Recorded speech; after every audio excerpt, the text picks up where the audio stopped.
Bonjour à toutes et à tous, bienvenue dans cette nouvelle vidéo où je vais vous parler aujourd'hui d'un sujet d'actualité, à savoir le lien entre votre système immunitaire et le zinc qui est un oligoélément. Alors il faut savoir que votre système immunitaire est votre première ligne de défense contre les maladies, notamment les maladies dites infectieuses. Et il existe en fait de nombreuses manières de stimuler et d'améliorer sa fonction. Alors, un nutriment qui joue un rôle très important dans la capacité de votre système immunitaire à résister aux infections virales, c'est le zinc. Il faut savoir qu'en fait, le zinc pourrait être justement un acteur largement sous-évalué dans l'épidémie actuelle de Covid-19.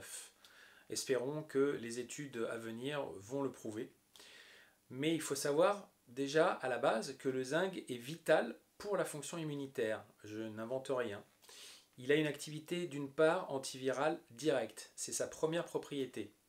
D'ailleurs, il a été montré en 2010 que la combinaison du zinc et d'un ionophore de zinc, c'est-à-dire une molécule capable de transporter en fait le zinc depuis l'extérieur de la cellule vers l'intérieur, eh bien il a été prouvé en 2010 que cette association permettait de bloquer le coronavirus SRAS à l'échelle in vitro, c'est-à-dire en culture de cellules.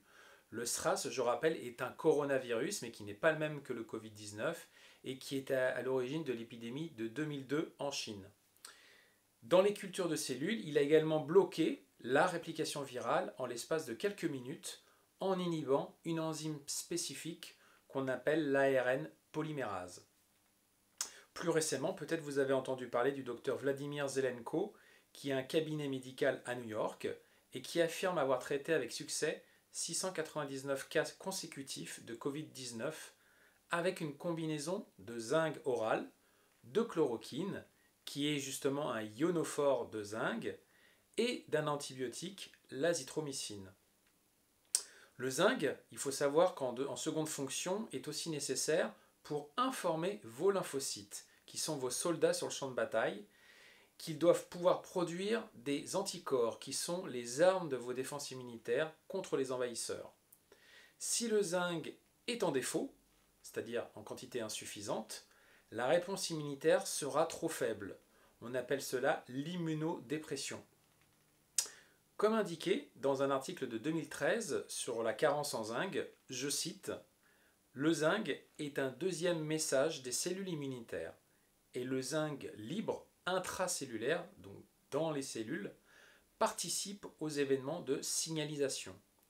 Le zinc est très efficace pour réduire l'incidence de l'infection chez les personnes âgées. Le zinc module non seulement l'immunité à médiation cellulaire, mais il est également un agent antioxydant et anti-inflammatoire. Fin de citation. Anti-inflammatoire, on pense tout de suite aux tempêtes de cytokines, puisque le zinc a aussi un effet sur l'expression des cytokines pro-inflammatoires. Donc un détail qui interpelle d'ailleurs est que le zinc est impliqué dans la perception du goût.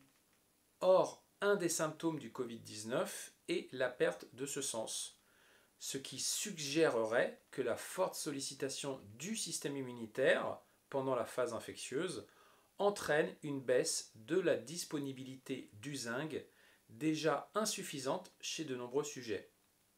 D'ailleurs, pour votre information, selon l'étude du Val-de-Marne qui date maintenant des années 90, réalisée en France à grande échelle sur la population française pour étudier ses habitudes alimentaires, il a été constaté que 25 à 50% des hommes ont des apports en zinc inférieurs à 2/3 des recommandations. Quant aux femmes, ce sont de 57 à 79% qui ont des apports en zinc inférieurs aux 2/3 des recommandations. Chez les adolescents, ce taux est de 25 à 50%. Alors je vous donne à titre d'exemple quelques sources alimentaires de zinc, les plus fortes bien évidemment. Alors les huîtres avec 16 mg par 100 g, vient ensuite la graine de chanvre avec 10 mg par 100 g, la graine de sésame 7,8 mg par 100 g, la graine de courge 7,6 mg par 100 g, le cacao 7 mg, et enfin vous avez la viande de bœuf nourrie à l'herbe 5 mg par 100 g. Le problème dans tout ça, en fait, ça n'est pas forcément uniquement la quantité de zinc, mais c'est que le zinc est largement insoluble et ne peut pas facilement pénétrer à travers la paroi graisseuse de vos cellules, qu'on appelle les phospholipides membranaires. Il est crucial en fait de pénétrer complètement dans la cellule, car c'est là que se produit la réplication virale.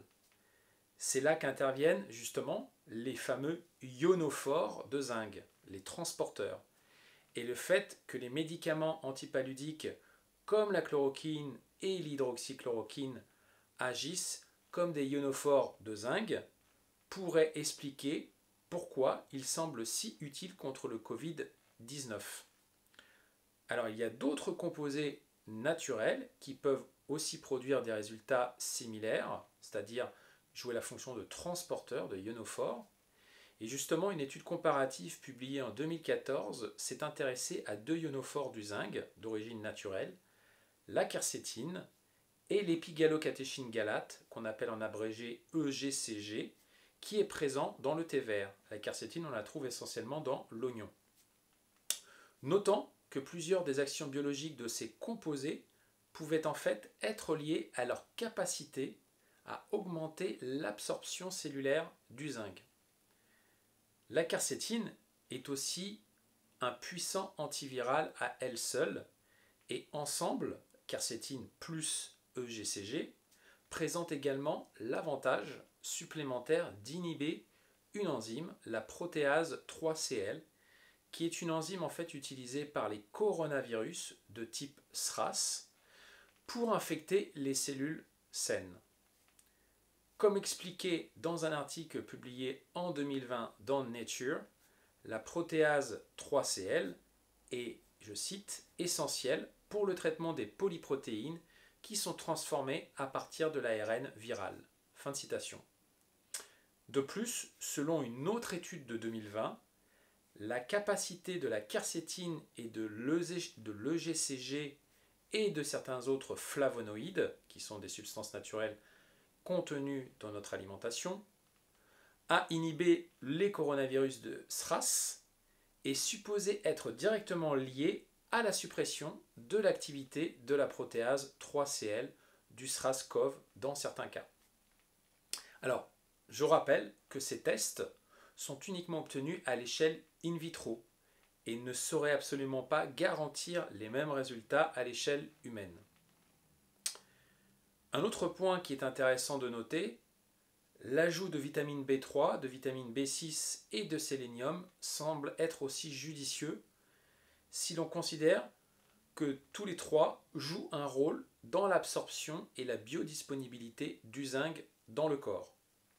Par exemple, une étude en fait publiée en 1991 a démontré que lorsque les jeunes femmes suivaient un régime alimentaire pauvre en vitamine B6, leur taux de zinc sérique baissait, ce qui laisse à penser que la carence en vitamine B6 affectait le métabolisme du zinc, de sorte que le zinc absorbé n'était pas disponible en vue de son utilisation.